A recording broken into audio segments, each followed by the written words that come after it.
The LG signature refrigerator uses state-of-the-art technology that was uniquely crafted with your needs in mind. This video will address your troubleshooting needs if you run into any problems with your product.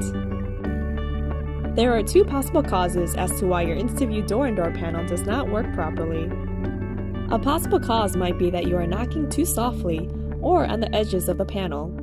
As a solution, knock 2 audible taps near the center. Loud noises may activate the INSTAVIEW function. As a solution, wait 5 seconds for the LED to turn off automatically.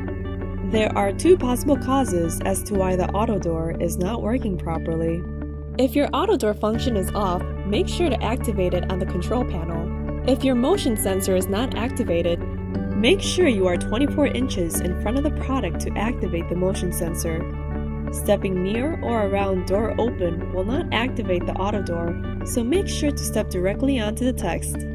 If your auto drawer does not work properly, 2 possible causes might be that the door is not open wide enough, or that the door is closed too quickly. As a solution, open the door at least 85 degrees and avoid slamming the freezer doors.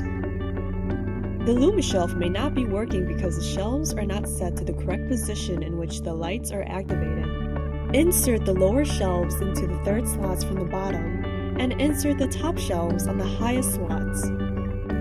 If your refrigerator and freezer are not cooling, a possible cause might be that it is in demo mode. Demo mode disables cooling functions to conserve energy while on display in a retail store. Your refrigerator may have been a display model from the retail store, or the demo mode was accidentally activated. To deactivate the demo mode, press and hold the refrigerator and Ice Plus buttons at the same time for 5 seconds. Your display will restart and the refrigerator will begin to cool.